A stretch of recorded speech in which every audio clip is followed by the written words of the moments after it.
What is up, guys? We are here at Ashton Auto Group, still on the hunt for a new Mustang. And Jeff Ashton, our good friend, actually has something in his inventory that has my eye. He's had it for a little while and I've seen the car a bunch, but we're actually going to spend a day really looking at it, test driving it, and seeing if it's the right car. So it is a Guard Green Mustang GT 2016 Performance Pack car, and it has a P1SC Stage 2 Procharger Kit installed and a Cat-Back Exhaust from Bassani. That's pretty much it for the modifications. Everything else is stock. It's an absolutely gorgeous car, and we're going to spend the day looking at it, so let's do it.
That's fucking dirty like that.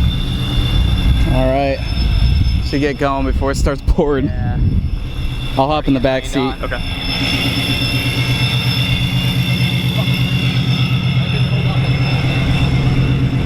Let her get heat.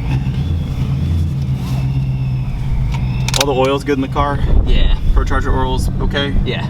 Is there a time limit on that, do you know? Or is it just really just... change limit?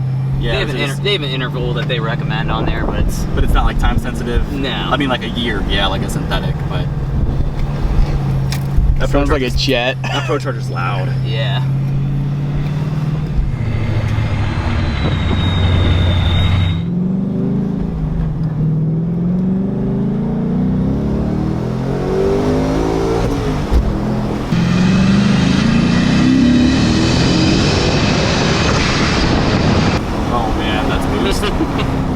Like that blow off? That blow off, that was awesome.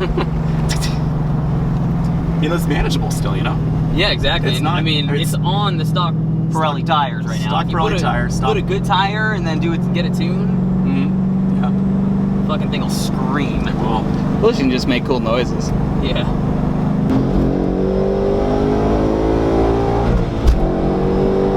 right there, that's the boost.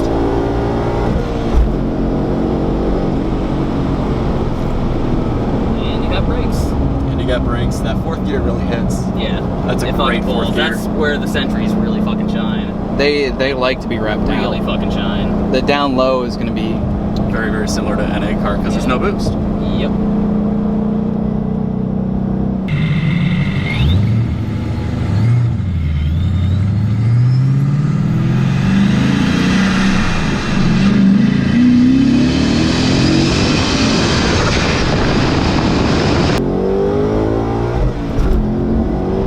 That's fun.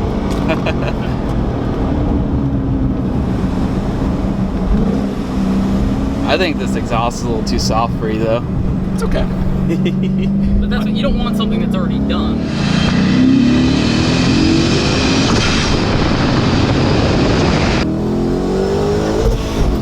Oh yeah. Slow down, slow down. You alright, Jeff? Yeah, not in the turn, man. I'm not gonna do this. Fuck. Jeff, are you right? Sorry, Jeff. I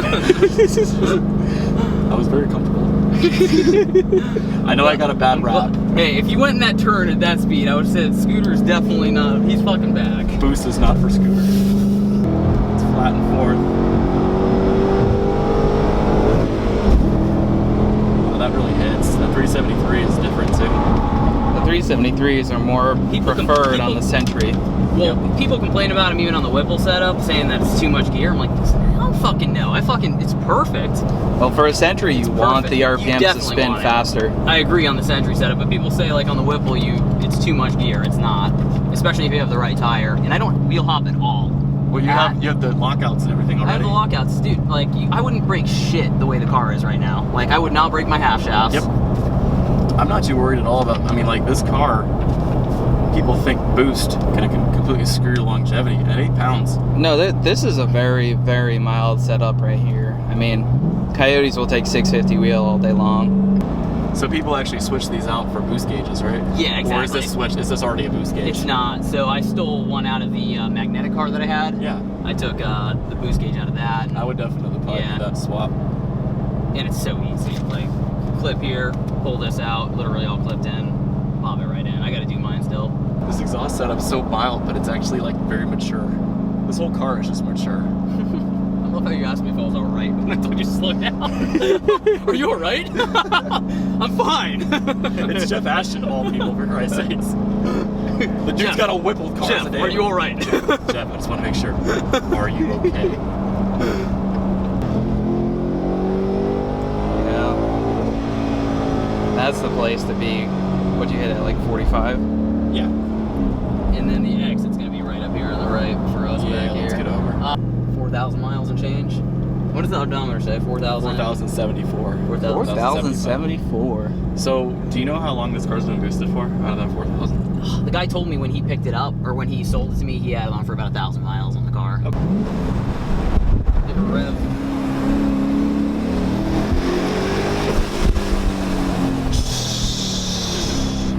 But, I can so see Scooter getting the loud blow-off valve that just makes noise the whole time you drive.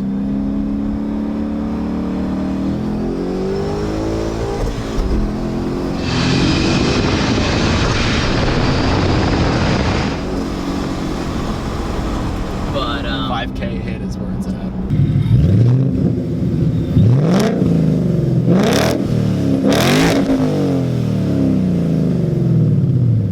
Andrew, I don't want any hot air. Let the cold air out. The air is too.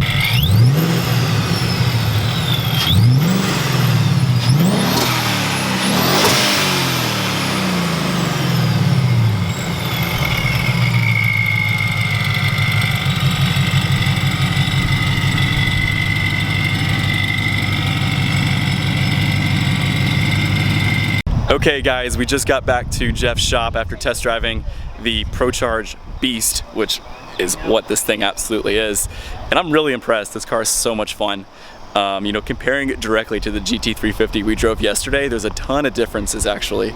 And to be honest with you, coming from that E85 NA setup that I had with the with my old car, I wasn't too impressed with the power levels of the 350, and that motor's almost tapped out as is. You know, you can do E85 in a tune, and you know, or just do very, very light boost, but it's risky, and it's something I'm really not too hot on. So, in all honesty, I think this might be the better route to go. Let me know in the comments what you think about that test drive. I had an absolute blast driving this car down the street.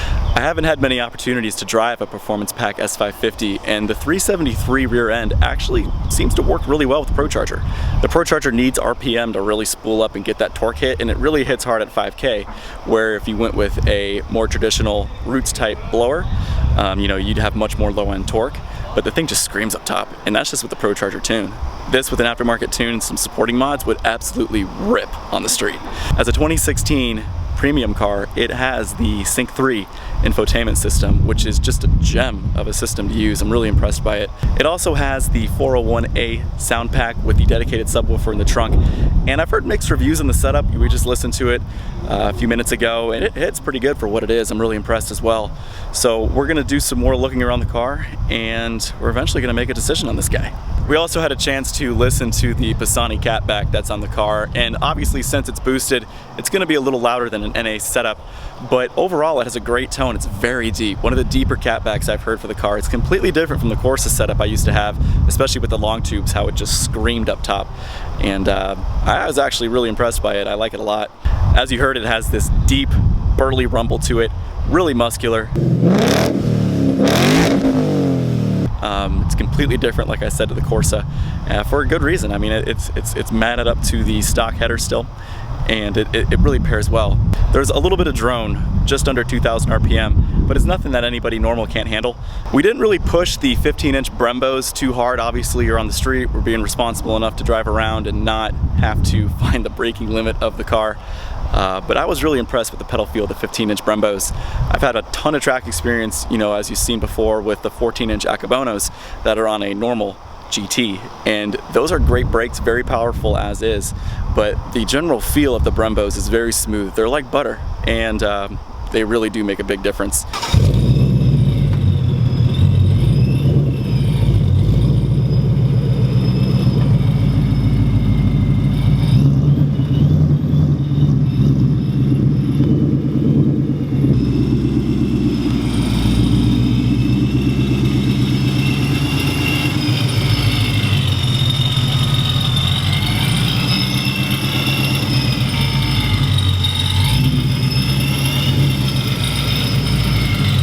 So fast forward a couple minutes and we have tucked the car away in Jeff's shop.